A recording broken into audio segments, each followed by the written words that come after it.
Hello, and welcome to the SAME Headquarters webinar titled Post-Financial Management.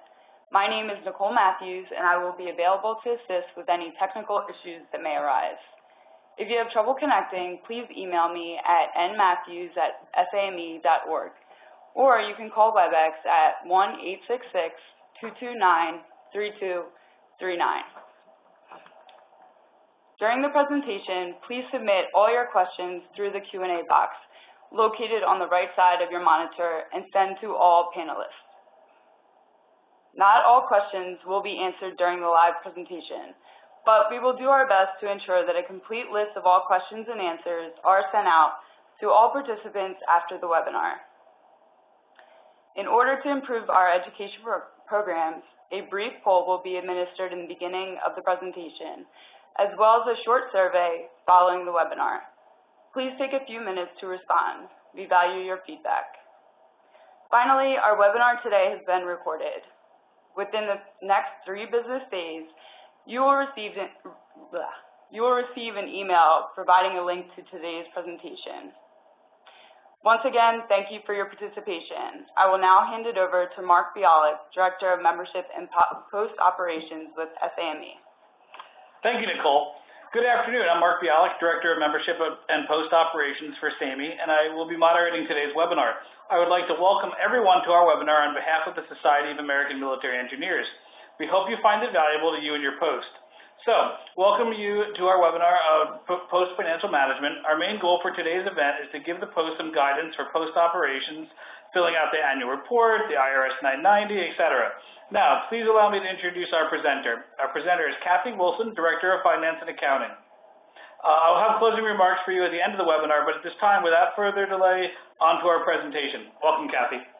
Thank you, Mark, and thank you, Nicole. Good afternoon, ladies and gentlemen. Welcome to the Post Financial Management webinar, and thank you for joining us today. I have been with SAME for about 3.5 years, and this is the 4th webinar that we have done as a separate standalone webinar for Post Financial Management. The format of the presentation is that there's 60 slides. The slides are prepared as a reference for post-treasurers for you to use in the future. I'm going to highlight and give some practical guidance as we go through the slides. This presentation is not intended to discuss comprehensive technical accounting topics. As Mark mentioned, it is designed to give the treasurers an understanding of the post responsibilities for financial reporting and guidance on financial procedures and best practices. We anticipate the webinar to take about an hour, and then we've allowed a little bit of time after that to answer some questions. As I mentioned before, this is the 4th year that we've been doing this. In the past, it used to be a separate topic that we discussed at the Post Leaders Workshop, but we had found that it was, to make it available to more people, we put it into a webinar format. And now, in the future, we're also going to be recording it so anybody can have access to it at any time. In addition to that, Mark will put the slides up on the website, and I believe he'll email it to everybody. And so you can get a reference for it at any time. You know, the fundamental duties of the treasurer is overseeing the financial management and reporting of an organization's finances.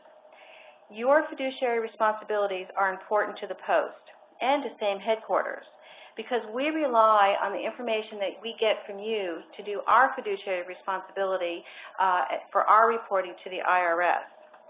And in some cases, actually in a lot of cases, especially for the small post, the treasurer performs the essential bookkeeping functions of the Post. Now, if you'll look at the agenda, we'll go to slide 2, and to give you an idea of everything that we're going to go over today. There's 3 areas that I'm going to spend the most time on, and that is the annual report, which is new. We have a new format this year, our Form 990 filings, and then audit guidelines.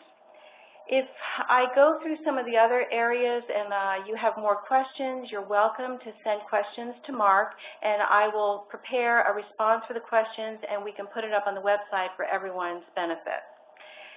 Now, let's go on to our first topic, which is going to be guidance for Post. Basically, on slide 4, I'm just giving you an overall idea of what the resource documents are for the post-financial management.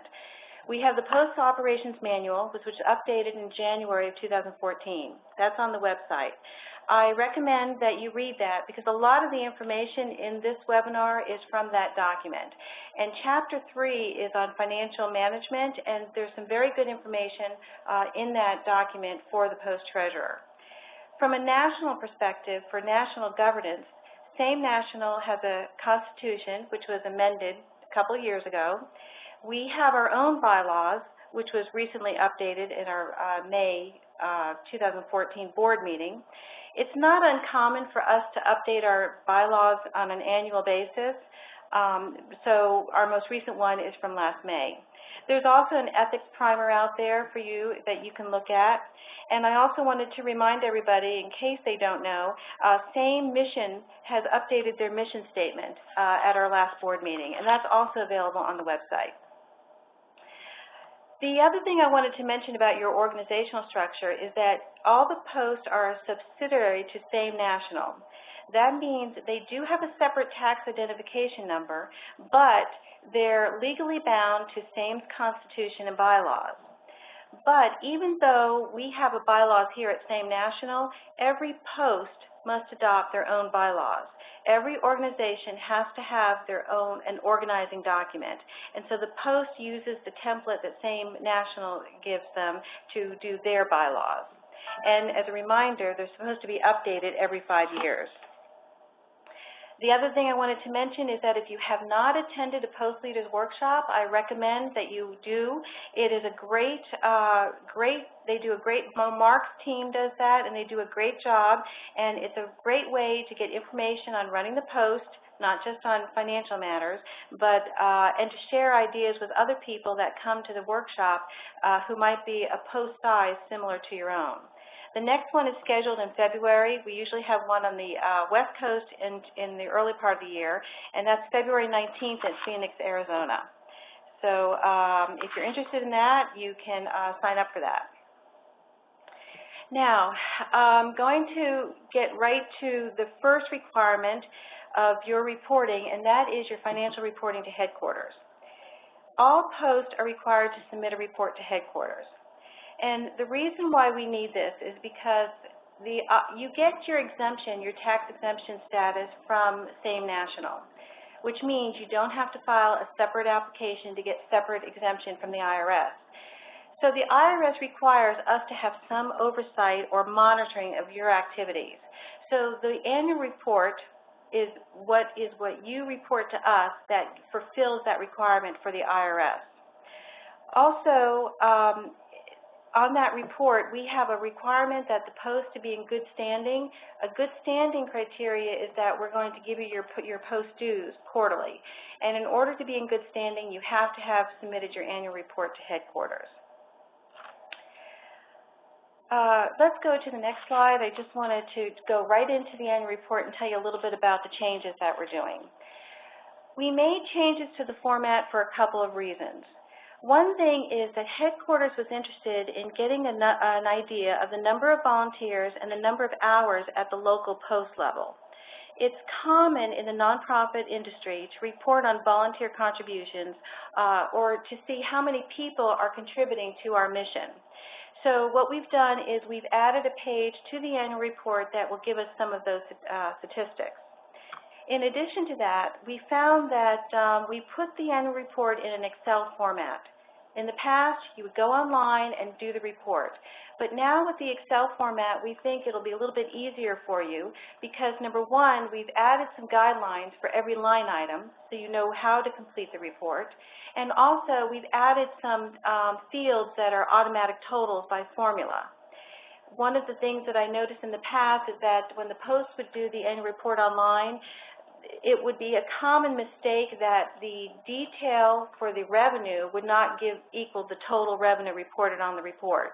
And so we've made this into an Excel format so we have an automatic total so there won't be any discrepancy.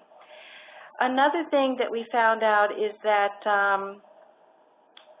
we thought it would be easier for you. You have it there. You can save it. You can work on it as you need to do it, and then you can just email it in when you're complete with it. Mark did send the new format to the RVPs and asked them to take a look at it so they would be aware of this. Now, unfortunately, I don't have a copy of the report to show you in the slide presentations, but I'm just going to mention a couple of things. The report is on the website. Mark has recently just put it up on the website under Post Operations. You can download the report there, and in January, he'll email it out to the treasurer and the post president with a copy to the post president, so he'll also give it in an email for you as a reminder that that report is due on April 1st. If you have all your information together, it should only take you a half an hour to complete the report. Now, what's new in the report this year? We have 3 pages. Page 1 is really, we just have post information, which you always provided. We have a governance report. And so that's just a couple of questions letting us know how many typical board members you have on your board and when was the last time you updated your bylaws. The other section that we've added is this volunteer report. And what we're looking there is that we're looking for the number of volunteers or the number of hours that the Post spends on certain Post initiatives. And we have 5 categories that we're looking for some information on. We're looking, for instance, we're looking at how many members contributed to STEM-related activities, or how many hours, volunteer hours, were put into that effort. We also have a mentoring. How many hours or how many members participated in mentoring activities. The other categories are veteran and wounded warrior support, or education, the number of PhDs awarded for post-education by the Post. Now, since this is new that we've developed for this year, we're asking that the volunteer information, you can estimate, give us your best estimate for the number of hours and the number of people. For 2014 reporting, which is going to be due next April 1st of 2015, it's optional to complete this part of the report. But after 2014, it'll be required to complete this information. So we're giving you some time. If you have information that you can complete it for 2014, we'd appreciate it, but just be aware that it'll give you some time to know if you're not capturing that data at some of your events, you can start to capture that in 2015. One other thing I'd like to mention to everybody about the Post annual report is that the Post mailing address.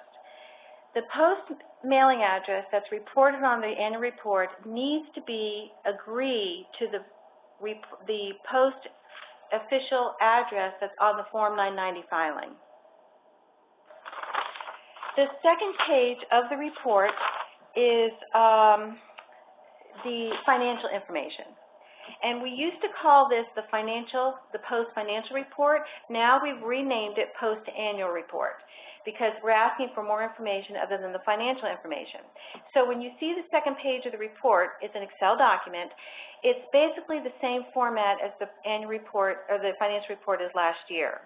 We've just added some automatic totals and we've added some more description in the guidelines so you know how to complete the report. The one thing I would remind everybody, make sure you use the Post tax ID number reported on the annual report on the financial part of that report. That's page 2. And make sure you list all revenue and expenses and do not include transfers between funds. If you're transferring dollars from the E&M fund or from the operating fund to the E&M fund, that's not new revenue to you. So you don't want to duplicate that and put that in on your report. Page 3 of the new format is a quick little summary of scholarships, stipends, and sponsorships. We're asking if you could provide us some information on the number of college sponsorships or scholarships that you give, or the total dollar amount of the scholarships that you give. And when you look at the report, if you have any questions, reach out to Mark and he'll be glad to assist you, or Stacy Hume, she's our Post Operations Specialist, and they'll be glad to assist you if it's for the first time you're doing this report, you have some questions. And at the very end of the report, it's asked you to put the date in a field of when you completed it. Now, when you, if you look at slide 9, you'll see that you're going to submit your report via email. We have a separate email account set up for it, and what we're going to do is there's going to be an automatic confirmation, so you're going to have a record for your records that you've submitted the report. And the other thing that we are going to ask is that when you do send the file as an attachment to the email, make sure you include your post name and the year in the file name. And you'll see my example that I've given you is Tulsa Post Annual Report 2014. Or it could be Huntsville Post Annual Report 2014. So be sure to use your post name and the year in the file name. The report is for calendar year 2014, but you're going to be filing it on by April 1st, 2015. And I want to tell you, if for some reason you are not able to, you haven't performed your audit, don't delay in submitting your your annual report. Even if the audit is not complete, submit the annual report, and if later you need to send an amended report, you can do that. Let's see, I think you'll find that this new format is going to be easy to follow for you. It's going to be more helpful with some guidelines, and we will certainly, after the report is filed, if you'd like to provide us feedback, we would appreciate that. You can send your comments to Mark. And you can let us know if you have any questions about filling it out. Remember, the volunteer statistics can be estimated for 2014, but we ask that if you could, the year after that, try to capture that data to give us a better estimate. All right, that's the annual report. And if you have any questions, please let us go through on the chat line and submit it to Nicole, and we'll be glad to check on it and respond to those questions.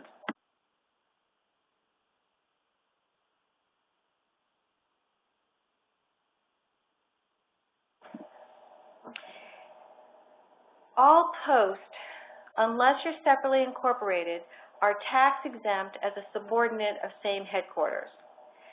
In order to, if that's the case, then you need to file a 990 with the IRS. In November of 1954, the IRS gave same headquarters a determination letter, which told us that we were tax exempt. A copy of that letter is on our website under Post-Financial Guidelines.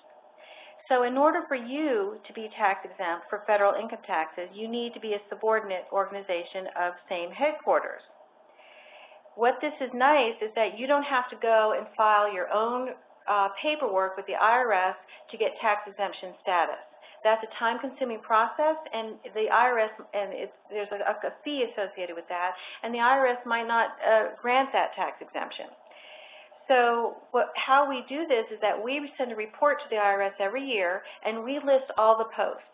That is all the posts that are in good standing. What that means is that the post has submitted their financial report, and we have bylaws on file for the post. Now, your tax exemption is, because to maintain your tax exemption, you need to file a return with the IRS. If you don't do that, you'll lose your tax exemption status, and we can't do anything about that. And so it's very important that you file your returns. It used to be that small nonprofits did not have to file a return with the IRS. In 2008, that changed. There were some high-profile misconduct cases in the media regarding nonprofit organizations, and so the IRS took a hard look at nonprofits and decided that every nonprofit needed to have a filing requirement. But they've made it easy for nonprofits that have gross receipts less than $50,000. So everybody is required to file a return. Now, it's important to note that this is federal tax exemption. Your state tax exemption is something different, but that's the state's responsibility to check with the state. But most states follow the IRS. If you're tax exempt for the IRS, then you're tax exempt for state income tax for the state. That does not include sales tax. If you want to have exemption from sales tax, that's at the state level or at the local level. For instance, same headquarters is not tax exempt for sales tax. Now, in order to file your return with the IRS, you need to know which return to file. And so there's 3 returns that can be filed. There's a 990N, which is called an e-postcard, and then there's the longer forms, the 990 and the 990EZ. And how you determine which return to file, well, most of you, now that Post have been filing regularly since 2008, you can look to see what they've been doing in the prior year.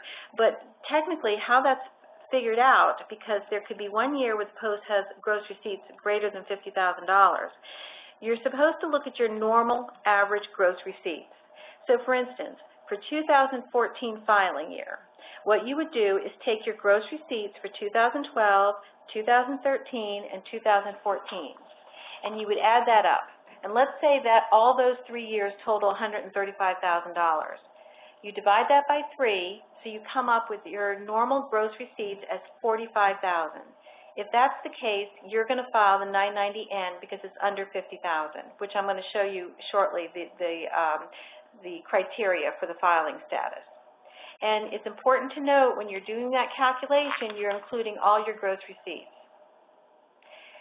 I have made a comment to you on this slide about making sure you file your 990. This is just a reminder, because if for some reason you don't file your 990, even though we report you on our report to the IRS that you're a subsidiary organization, we can't do any, they will still revoke your tax exemption status if you have not met the requirements for the Fund 990 filing. And if you lose tax exempt status, again, you know, how it impacts you adversely is that you're going to have to pay income tax, your donors won't be able to deduct their contributions to you, and you have some other items that would be unfavorable to you. All right, I'm going to right now just go over in a little detail the Form 990N. Most, I would say probably half of our posts file the 990N. They're smaller posts, and it's a very simple method. I'm just going to briefly go over that. And then I'm going to comment on the longer forms for the larger posts, the medium or larger posts that have to file those forms. The 990N, they call it e-postcard. It's very simple. It's designed for small organizations to make reporting compliance easy. There's no reason to delay filing it because you don't have to report any detailed financial information. You literally will go, it's an online electric form, you have to click a box that say, are your gross receipts less than $50,000? And you say yes, and that's all the financial information you have to give them. It's very simple. If you can go online and order movie tickets to go to a movie and pick them up, you can do the 990N. It's very simple. And if you're late, let's say you are late filing the return, the IRS sends you a reminder, but there's no penalty if you're late because they realize that you're a small nonprofit and gross receipts are less than $50,000. Where you would file it is that you would go to the website for the IRS, and the IRS has a link, and they use a vendor. It's called the Urban Institute. And when you go to the e-postcard site, you're going to see this note, and it's going to have 3 steps there. Now, let's say that you're a new treasurer this year, and you don't have the information that the treasurer used last year to file the report. So what you're going to do is you're going to register, you're going to create an account as a new user. It takes just a few minutes. You go in, you get a login ID. You have to have an email address because once you submit the report, you get an email confirmation that the report was filed. If for some reason you're a new treasurer and you have the information from the old treasurer and you want to update the email address, or you're a treasurer that needs to update your own email address, or you want to change the password, you just go online and you manage users and you change that information. And so it's very easy to go online and do that. The next slide, I've given you the actual web address for it. It's due by the 15th of the 5th month, which is for our post. We're all calendar year, fiscal year, so that means it's due May 15th. And you can't file it early. So let's say you're in the middle of December and your activity for the year is done, you won't be able to do it. The site will not let you file it if you try to do it early. Make sure you use the tax identification number for you, because the IRS has our tax identification number, and it has 105 other tax identification numbers that have Society of American Military Engineers, one for us and one for all the posts. So you have to make sure you use your tax identification number, not same headquarters tax identification number. And the other thing I want to make sure, again, I wanted to remind everybody, make sure your mailing address agrees to what you report on our annual report. And the reason why that is because I actually look at that information and compare it when I do my group report to the IRS listing you as a subsidiary organization. It's going to ask you who the principal officer is. Be sure to use the current president as the principal officer. If that position is vacant for some reason, you can use the treasurer. And again, as I told you, you're just going to click a little box that say, yes, your gross receipts are normally less than $50,000. Now, when you're done entering the report and you submit it, you will get an option that you can print it out. Or you can print the screenshots as you're going through it. It's only like 3 or 4 screens. But after you submit it, you're going to get an email that's going to confirm that you've submitted it, and you want to keep that for your records. Now, if you make a mistake, let's say you make a mistake, you file the report, and you realize you made a mistake on the report. You either got the principal officer wrong or misspelled something, or you made a mistake in your address. You can't do anything about that. Once you submit the e-postcard, you cannot amend it. All you can do is the next year, you just update the information when you file the e-postcard. Okay? So that's for most of the posts out there, or at least half the posts are going to file the 990N, which is the e-postcard. I think by now we've been doing it for several years, and you have information from prior treasurers, and so it's easy for you to do. But if you have any questions, you can certainly let us know, and we can help you with that. Now, I'm going to briefly comment on the other 990 forms that are out there. And this is for people or posts who have greater than $50,000 in gross receipts. There's the long form 990, there's the 990EZ, the short form, and then there's the 990T. And what that is if there's a post out there that has unrelated business income, they might have to file that return. Again, all these returns are due May 15th, and I just want to tell you that same headquarters always recommends using a tax professional to do these forms. If you have some tax background and you're able to do these forms, that's great. But these are complicated forms, and sometimes these change regularly. And you want to make sure that the tax professional is asking the right information for you. Now, and also, if you're subject to filing the 990, the long form, there's other questions on that return. There's like 3 or 4 pages of governance and policy questions that they ask you. And those have to be, and you might not know how to answer those questions, and a tax professional will be able to do that. Now, the other thing I wanted to tell you, if you file the 990N and you're late filing, there's no penalty for being late. But if you don't file your 990 or 990EZ on time, there is a late penalty.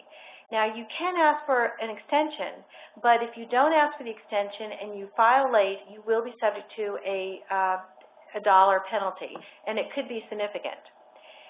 If you get a notice from the IRS about anything on your 990, maybe you forgot a form, or maybe they're asking about information on the return, I recommend that you respond timely, respond right away to the IRS, and let's say that it is because you're late filing or some reason like that, and the IRS is assessing a penalty to you because maybe you forgot a form on the return. Then what I recommend you do is respond to the IRS, provide the information that they're looking for, and then what you can do is prepare a letter to the IRS and respectfully request abatement of the penalty and interest. Make sure you indicate it was not a non-intentional oversight, that something was missing, and in most cases, or frequently, the IRS will abate that penalty, waive the penalty.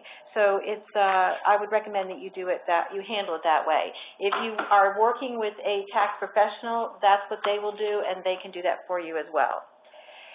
Now, on this slide, this is giving you a summary of what the requirements are for the 990. You'll notice less than 50,000, 990N. If you're over 50,000 but under 200,000, you do the 990 EZ. Now, that doesn't mean you don't have to do the 990. You can file the 990 if you want, but the IRS is saying at the minimum you have to at least file 990 EZ. And if your gross receipts are over 200,000 or assets are greater than 500,000, you have to file the long form 990. From a practical standpoint, very few posts have gross receipts greater than 200,000. The impact will be for those posts who maybe host a regional conference or share in the JETC proceeds with headquarters. Because when you are one of those posts that are sharing in the JETC proceeds, the proceeds can be significant. It could be $100,000 or $200,000 that headquarters sends you. And so that's going to bump you up. So you could be a medium post that only has $50,000, but then that's going to bump you way up there for that 1 year. And so you are going to have to file the long form. The other thing I wanted to mention, that if you do have to file an extension, you can request an automatic 3-month extension, and that's automatic for you. It's Form 8868. But if you need an additional extension, so let's say you're due May 15th, you filed an extension till August 15th, and you need to have another extension.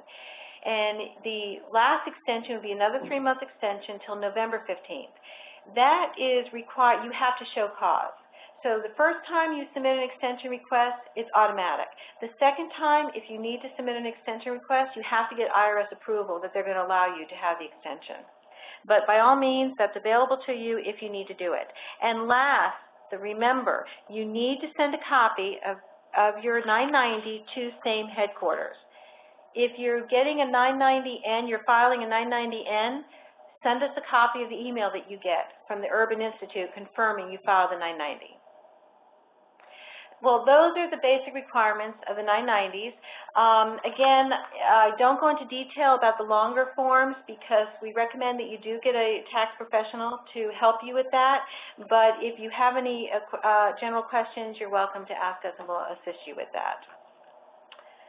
Okay, so those are the two main areas that we covered today. One was the annual report, and one is the 990s.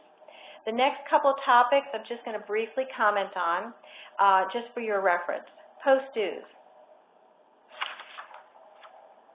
You might want to, especially if you're new and you don't know how we calculate it, but post dues are calculated like this. For sustaining member dues computations, it's 15% of the post dues.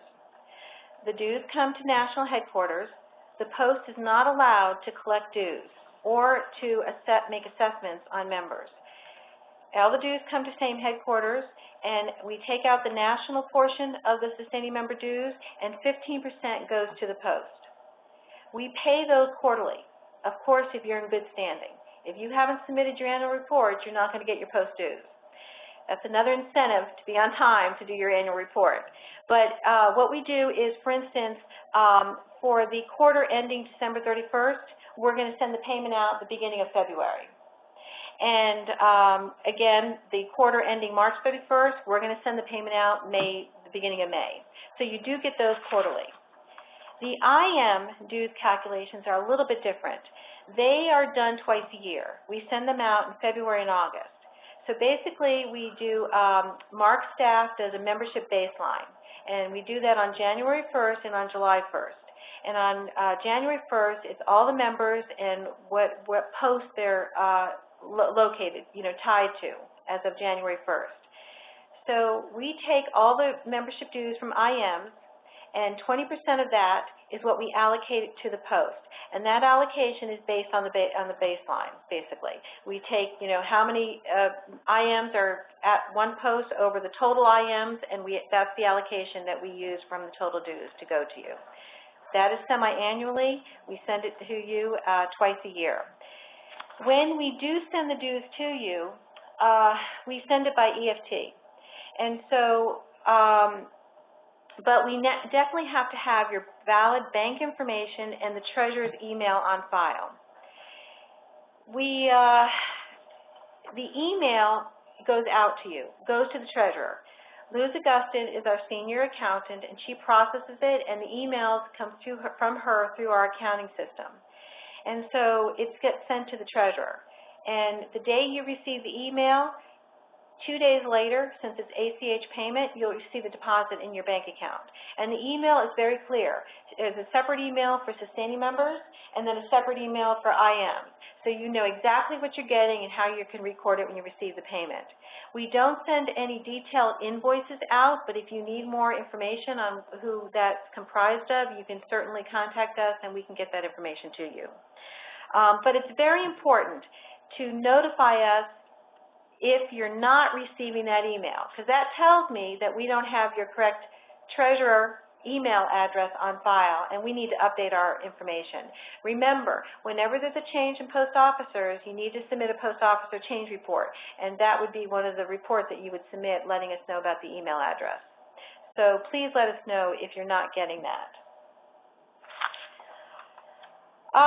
That is all I need to tell you about post dues.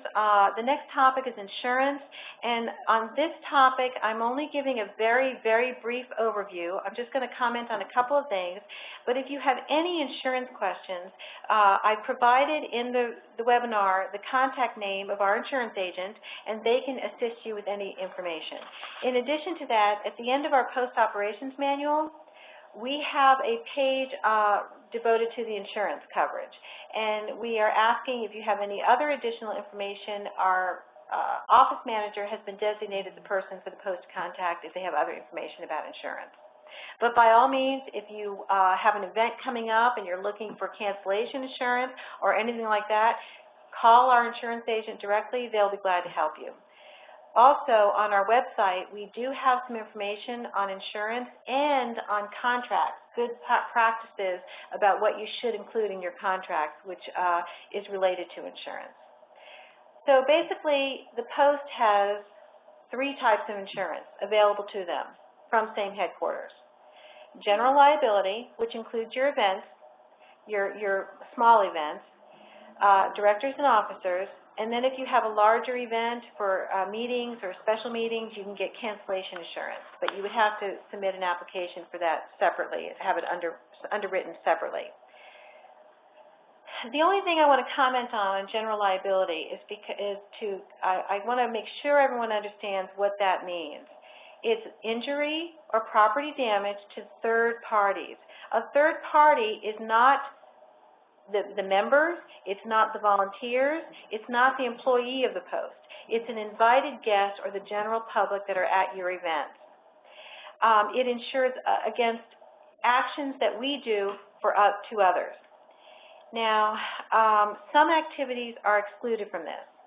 Like if you have your Post monthly meeting, that's included in here. But if you're going to have a special event, which I'm going to show you shortly, and it's involving, an outside athletic event, that's not going to be covered, and you have to get separate coverage for that. As part of this policy, as I just said, some of your meetings are automatically included in there. Like, for instance, golf outings up to 144 participants. If you're going to have a huge golf outing and you're going to go over that 144, then you need to contact the insurance agent because you'll have to get additional coverage.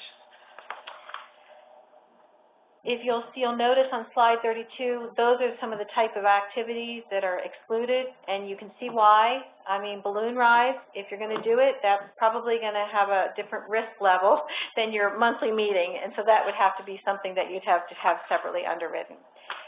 Directors and officers insurance. I'd like to just remind you what that is. That is coverage for the volunteer leaders. Usually there's not too much of a concern for this at the Post level, but what that is, D&O insurance is protection from lawsuits, which alleges improper performance of duties. It does not cover criminal offenses. That's not what the purpose of D&O insurance is. It's to, when there's been mistakes in judgment or negligence or something of that nature. And it doesn't include bodily or property damage. And right now, a Post is not automatically covered on our policy. But if you want to be covered under general liability insurance, you're automatically covered for certain events. But under D&O insurance, you can be added to our policy, but you need to submit an application, which is basically 7 questions, to be added to our policy. No cost to you, but you do need to submit information in order to be added to the policy. So you have 3 options. You can submit that application and get coverage under our policy. You can secure your own D&O insurance, or you can go without D&O insurance. Same headquarters does not offer any recommendation on what to do with D&O insurance. If you have any questions about it, you can talk to our insurance agent and make your own judgments on that. And if you want to know, if you don't know if your post is included on our policy, contact our office manager at same headquarters, Desiree Jones, and she'll confirm or not whether your post has been included on that policy. The other types of insurance for meetings, I'm not going to go over that. Just if you want to, contact our insurance agent, and she'll be glad to provide assistance to you and give you guidance on that. Okay, so now for post-financial guidance. I'm not going to talk in detail on here because most of this stuff you can read through it. I'm just going to comment on 1 or 2 items, but I am going to go into a little more detail on internal controls. So if we go, I'm just going to basically skip over the post-financial guidelines. Everything that's in here is basically reported in our post-operations manual, but this is a summary for you, and it's a good record for you to have with your documents. I will comment on this. We do ask that you have a budget approved by your board. And on our website, we do have some sample budgets that some posts gave us to share with other posts, and you're welcome to look at that if you're interested in doing that. The other thing I wanted to mention, though, about the financial guidelines is that your E&M funds should be kept in a separate account. And when you're receiving donations to the E&M fund or your scholarship fund, if you're calling it a scholarship fund, those are restricted donations. And so you're required to use those funds, those donations, for the purpose that the donor intent is, which is for E&M activities. So just be aware of that. The next section as we go forward, I've given you a list of treasurer responsibilities. And again, some of these most of these are in the post-operations manual. So you can look at that, but the one thing I'm going to comment on here is that when you're done as a treasurer, you need to make sure that you're giving the records to your successor. And I've seen it done both ways. Frequently, people are using electronic format to keep all the records. That's great. I recommend you have some file on the electronic format that says, these are some of the processes that I do to assist the new treasurer. Or if you're doing it manually, you keep a binder with all the policies and information about your bank account, and you can give the binder to the new treasurer. But however you're doing it, make sure you provide for that, because let's say you are in the military, you're a military member, and you get deployed somewhere. You might not be available for the new treasurer to ask questions for you. So if you have that information for them, that will assist them in doing their duties. Okay, internal controls. I have to admit, this is my favorite part of this presentation. Might not be for everyone else, but that's how important internal controls are. If you have some accounting background or you have a knowledge about accounting controls, you'll understand what I'm talking about. Controls are extremely important in the accounting system, and it doesn't matter what size you are. You could be a small post or you can be a large post. If you're a small post, you just have controls that are designed for the small post. But posts should establish internal controls, and they should monitor those controls. Someone might ask you what your controls are, and you might say, oh, sure, any check over a certain amount, we have to get 2 signatures on it. Well, that's great. That's a great control. But is someone monitoring that? Is someone looking to make sure that those checks are getting 2 signatures? The bank is not required to make sure there's 2 signatures on the check. But for your internal control purposes, you would be required to have 2 signatures. So it's very important that the posts monitor their internal controls. I always like to say, even in my own accounting department, that if it's not written, it didn't happen. Let's say you need to have an invoice approved before you make payment on it. Well, if the post president says, okay, that's okay to pay that invoice, and you pay the invoice, but then later the auditors are looking at it and they don't see any authorization on that invoice. Again, the post president might have said to pay that invoice, but if there's no documentation, if we don't see his signature, the post president's signature, or some other kind of initial on there that he approved it for payment, there's no way for us to know and to demonstrate that it was approved for payment. So documentation on your internal controls is very, very important. The other thing I just wanted to comment on about the internal controls on this slide is that it is important that you do regular financial reporting to your board. I don't know if that's monthly or quarterly or however your post is set up, but it's important for someone else to be seeing a copy of the financial activity of the post on a regular basis. And one other thing I want to comment on is the bank account. Even though you open a bank account under the post tax ID number, the bank is going to ask you for your tax ID number, your personal Social Security number, and your identification. The Patriot Act, as you're all familiar with, was due to expire in 2011. Congress took a certain portion of the Patriot Act to continue it on for another 5 years, I believe, or another 4 years. 2015, it's due up to expire again. And one of those requirements was, before that, the banks didn't have to have something for your tax ID number to open up a bank account.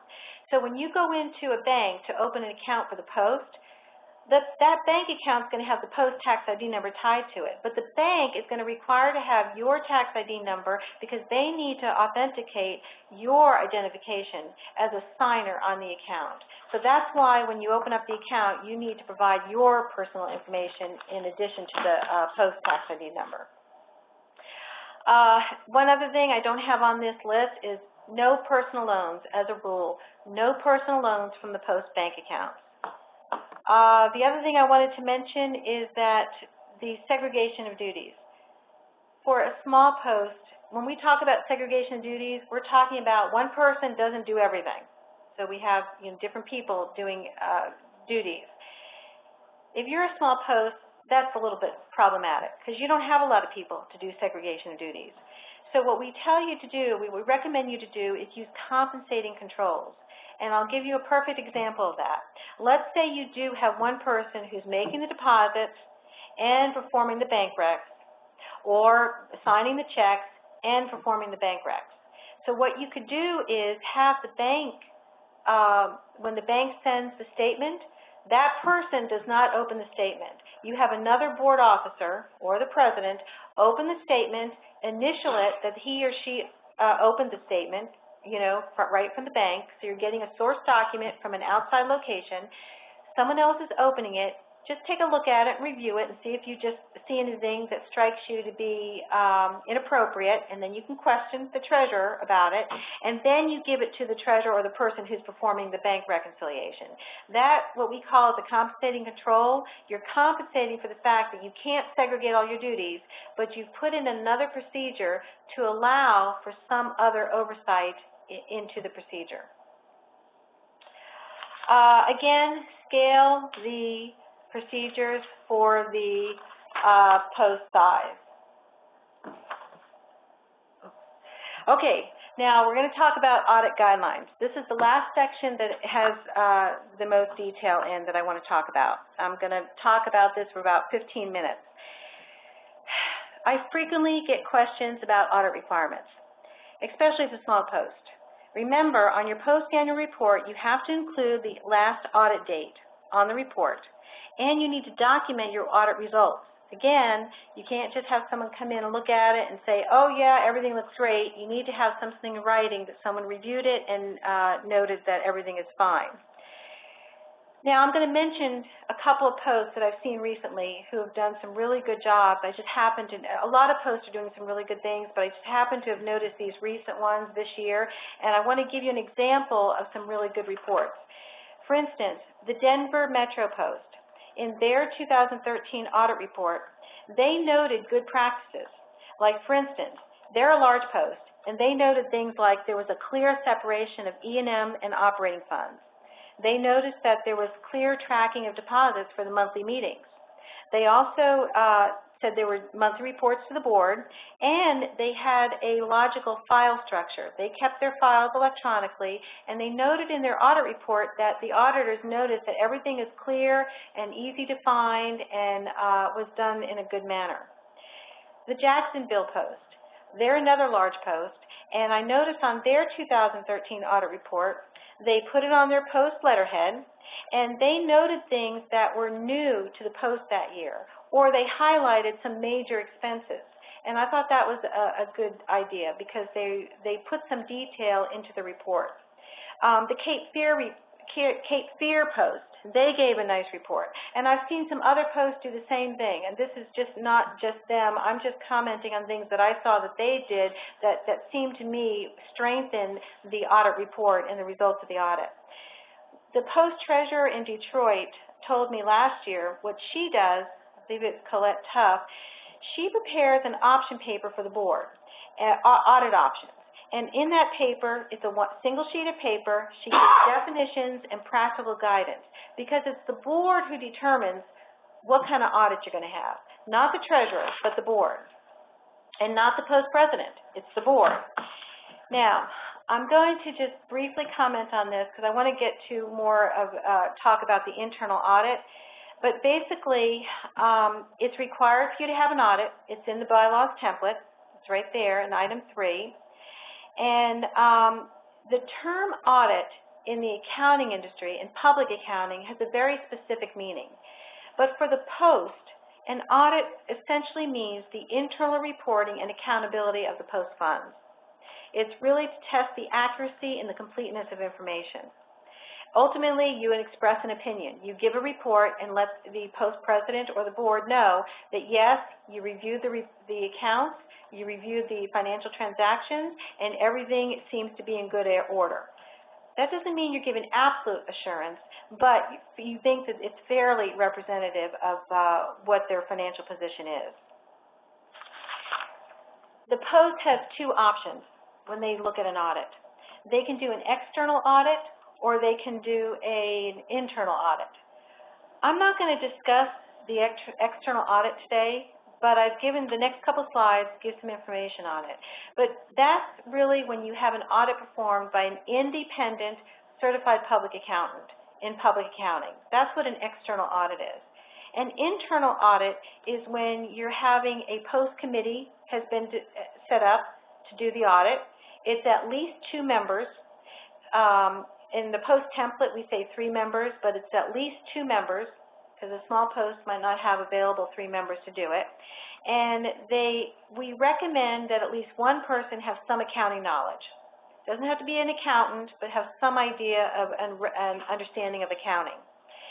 And the other option that you can do is you can have a non-member accountant.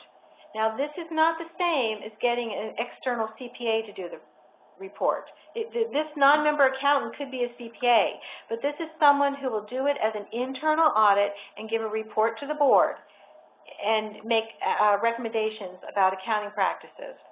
Again, that is an internal audit, not an external. It's only when you use a certified public accountant who gives an audit report in public accounting, a public accounting report. An internal using an accountant who's a non-member who happens to be a CPA but doing their own internal review is not the same as an external audit.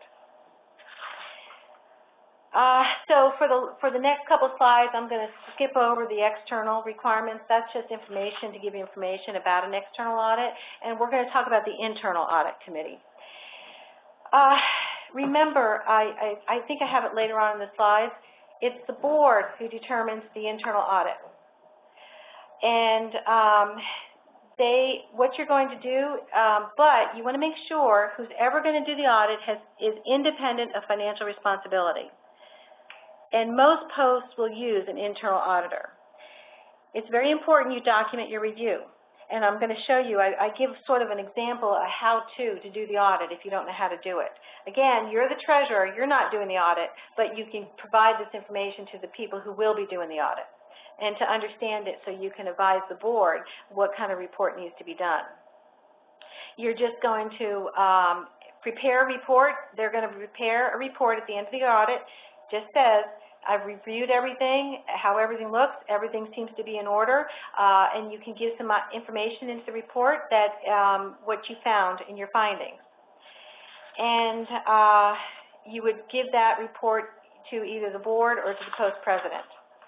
Now, internal audit is acceptable. Don't feel you have to have an external audit. The only time, I mean, you can have an external audit if you want to. I'm not saying you don't have to do that. It's costly to have an external audit. If you have volunteers do it, it doesn't cost you anything. But if you feel there's a need to have an external audit, like for instance, let's say you're putting a grant in for federal funds, or you're going to have a bank loan, and they want an external audit, by all means, go and get an external audit. Or let's say you have, we always recommend that if you host a regional conference, you do have an external audit because you're taking in a lot of funds that year. So we recommend that you do have an external audit. But when you do the internal audit, basically they're going to come in and get an understanding of the internal controls for the post. And the best thing you can do is have the bookkeeper or the treasurer, the audit committee, have them prepare, you're the treasurer, prepare a summary of what the processes are on how you record transactions and issue financial reports.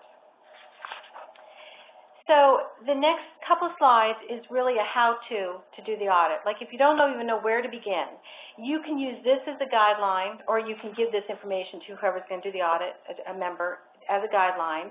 Or if you go to state CPA societies, they usually will have some guidelines out there on how to do a review of an audit.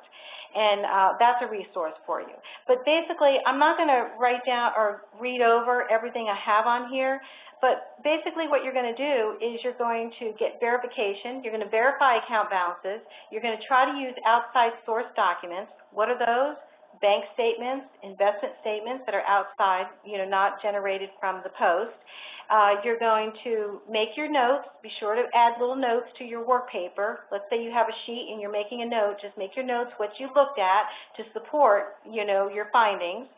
And if you find something that doesn't seem right, or let's say you're looking at variances, get an explanation for it. Just because the treasurer or the spent more funds than what the board approved, get an explanation for it and find out why, and see if it was maybe approved later on. You want to look at the board minutes, because there might be something in the minutes that the board says we prohibit this transaction, or the board has made a one-time exception to have a large expenditure. Again, document your examination, and while you're making the examination, you're going to have to understand what the post controls are. If the post requires 2 signatures for every check over $500, you're going to be cognizant of that, and you're going to maybe test that. You're going to take a sample and see where 2 signatures on the check. So that's basically, so those are just bullet points on what to do if you don't know what to do, and you can provide that to the person who's going to, or the committee who's going to be doing the internal audit. On the summary page, I just wanted to mention to you that the treasurer, in most cases for post, handle most of the post functions. So what the post audit is going to be doing is they're going to be checking on you and how you handle the transactions. And if they come in and the auditor says, well, we found this and maybe this could be done better, don't feel at all bad about that, because I've been a CPA for many years and I can still have people come and tell me, well, we can do something a little bit better. And so that is not a statement against you. It's just that someone else can recognize something and we can improve our processes. Before submitting the, you should have it before the financial report is done. And again, I did put it on this one page. We always recommend that you do have an external audit whenever the post holds a regional conference or a major event. My last slide is my favorite slide of the presentation because it's a reminder to all of you, the board is responsible for the fiduciary oversight responsibilities. Internal controls are going to help with that. They're going to minimize errors. They're designed to detect and deter fraud, and it's just good practice. Even if it wasn't required from headquarters for an audit, it's just good business practice to be having some oversight on the financial transactions of the organization.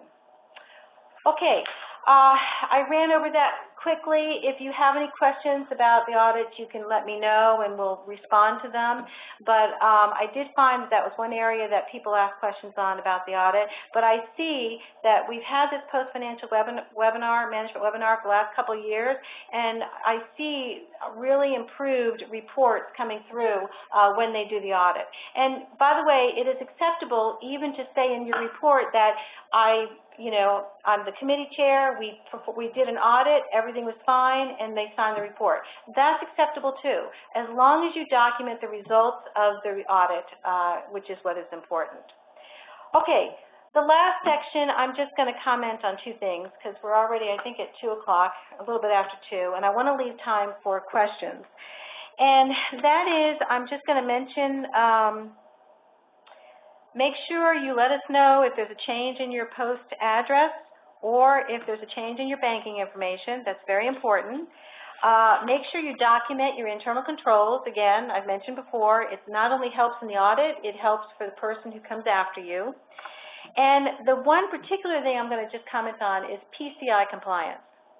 Now, I'm sure all of you have heard some of those high-profile data breaches that have happened in the last year. Target was hit, Home Depot was hit, just recently JP Morgan was hit. Well, those organizations really are high retail volume environments. You know, they keep a lot of data on people. That's not really what's happening with our post. But even if you take credit card data, let's say you take credit cards to have your monthly meetings, you know, and you have a fee, or you have credit cards for your golf outings or some other event, even your regional conferences. If you're collecting credit card data, you are required to make sure that that information is kept in a secure manner.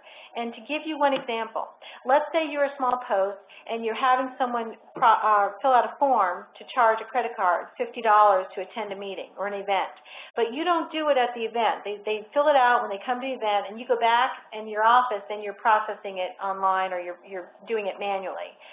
Then what you need to do, and this is what we do at same headquarters, we redact the credit card number. We actually use permanent marker, and we cross over the credit card number except for the last 4 digits.